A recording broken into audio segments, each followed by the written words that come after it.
சரி, இன்றைக்கி நம்ம எதை பற்றி பார்க்க போகிறோம் அப்படின்னு பார்த்திங்கன்னா, இது வந்து சும்மா ஒரு இல்யூஷன் மாதிரியான ஒரு விஷயம்னு வச்சுக்கோங்களேன்.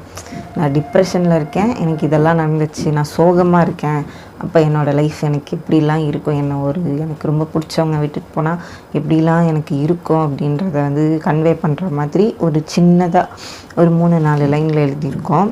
ஃபஸ்ட்டு அது என்ன அப்படின்றத பார்த்துடலாம். அதுக்கு முன்னாடி இப்போ தான் நீங்கள் நம்ம சேனலில் பார்த்துட்ருக்கீங்க அப்படின்னா, இந்த சேனலில் வந்து நான் சொந்தமாக எழுதக்கூடிய கவிதைகள், அதோட அர்த்தங்கள் வந்துட்டுருக்கு. உங்களுக்கு பிடிச்சிருந்தா லைக், ஷேர், கமெண்ட், சப்ஸ்கிரைப் எதுவாக இருந்தாலும் பண்ணிக்கோங்க. இப்போ நம்ம வந்து வீடியோக்குள்ளே போகலாம். முதல்ல படிச்சிடுறேன். என்னன்னா, என் கண்ணீரில் கல் வீசினாய், என் கனவில் மை பூசினாய், என் கடலை தனி தீவாக்கினாய், என் இரவு நிலவில் நீ இருள் பூசினாய் அப்படின்ட்டு எழுதும்போது நான் ஏதோ கொஞ்சம் சோகமாக இருந்திருக்கேன்றது என்னால் ஃபீல் பண்ண முடியுது. ஆனால் நிறைய இந்த மாதிரி எழுதுனதுனால எந்த கரெக்டான மொமெண்ட்டுக்கு எதை எழுதுனேன்னு எனக்கு தெரியலை. சரியா? சரி, இது என்னமோ ஃபஸ்ட்டு இதோட அர்த்தம் என்ன அப்படின்றத நான் சொல்கிறேன். என்னன்னா, என் கண்ணீரில் கல் வீசினாய் அப்படின்றது, இப்போ கல்லை வந்து ஒரு குளம், குட்டை இல்லை தேங்கி கிடக்கிற ஏதோ ஒரு தண்ணியில் நம்ம தூக்கி வீசுவோம்.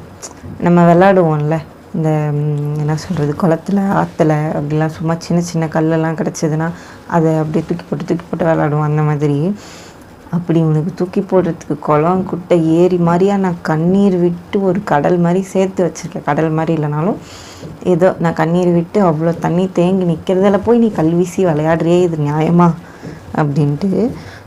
என் கனவில் மை பூசினாய் அப்படின்றது எப்படி சொல்கிறது, இப்போ நமக்கு கனவு வந்து ஏதாவது அர்த்தமுள்ளதாக வருமா? கனவே அர்த்தம் இல்லாமல் தான் வரும். அதில் வந்து நீ எனக்கு மை பூசிட்டு போறியே, மைன்றது எனக்கு அழகாக மை வச்சுட்டு போகிறேன், அந்த மை கிடையாது. எனக்கு மொத்தமாக ஒரு இருட்டை அடிச்சுட்டு போயிட்டேன் நீ. மை எப்படி இருக்கும்? கருப்பு கலராக இருக்குது, ஆனால் வந்து ட்ரெடிஷ்னல் மை கருப்பு கலர். அப்படி அந்த மையை வந்து என்னோடய கனவுக்கு கூட பூசிட்டு போயிட்டே நீ அப்படின்ட்டு.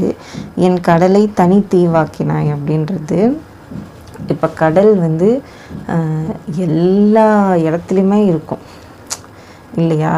பேசிக் என்ன, இந்த உலகத்தோட ஒரு இவ்வளோ சயின்ஸாக போக வேண்டாம். அப்புறம் யாராவது நல்ல நாலேஜ் இருக்க ஆள் ஒரு வேளை தவறி இந்த வீடியோவை பார்த்தா கழுவி விட்டுருவாங்க. சரி, ஒரு பொதுப்படையாக சொன்னால் இந்த உலகத்தோட ஒரு 3/4 கடல் தான். கரெக்டாக அந்த கடலில் ஏதோ மேலே இருக்கக்கூடிய அந்த நிலப்பரப்பில் தான் நம்மெல்லாம் வாழ்ந்துட்டுருக்கோம். அப்படி வேணால் வச்சுக்கோங்க. என் கடலை தனி தீவாக்கினேன். அப்படி நான் வந்து இங்கே என்ன கரெக்டாக மென்ஷன் பண்ண வரேன்னா, நான் நல்ல எல்லா இடத்துலையும் இருந்து ஜாலியாக சுற்றி தெரிஞ்சிட்டு இருந்த ஒரு ஆள் நான். என்ன ஐசோலேட் பண்ணி வச்சுட்டேன் உன்னோட ஏதோ ஒரு ஆக்ஷன், நீ என்னை விட்டுட்டு போனதுனாலையோ இல்லை ஏமாற்றிட்டு போனதுனாலையோ, அந்த மாதிரி ஏதோ நீ பேசிக்காக என் கூட இல்லை. ஸோ அது வந்து என்னை ஐசோலேட் பண்ண மாதிரி ஆயிடுச்சு.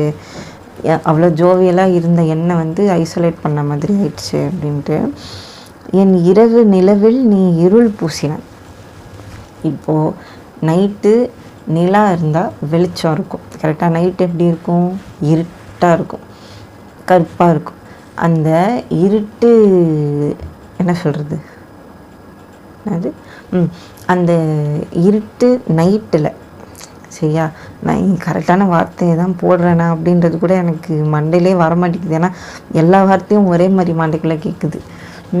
சரியா? அந்த மாதிரியான ஒரு இருட்டு இடத்துல எனக்கு ஏதோ ஒரு மூலையில் வெளிச்சம் தரக்கூடிய அந்த நிலாவில் கூட நீ டார்க் பூசிட்டு போயிட்ட, ஒரு கருப்பு பூசிட்டு போயிட்ட. எந்த ஒரு மீன்ஸ்லேயுமே எனக்கு நல்லதே நடந்துடக்கூடாதுன்னு நீ நினச்சிட்டு போயிட்ட. பேசிக்காக நீ என்னை விட்டுட்டு போயிட்ட. அப்படி என் கண்ணீரில் கல் வீசினாய், என் கனவில் மை பூசினாய், என் கடலை தனித்தீவாக்கினாய், என் இரவு நிலவில் நீ இருள் பூசினாய். அதுதான், நீ போன, உன் கூடவே எல்லாம் போயிடுச்சு. நான் இப்போ ஐசோலேட் ஆகிட்டேன், தனியாக இருக்கேன். அவ்வளோதான்.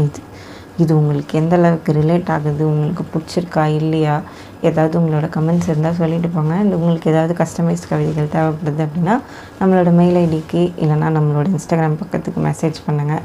நான் உங்களுக்காக எழுதி தரேன். அடுத்த வீடியோவில் பார்க்கலாம்.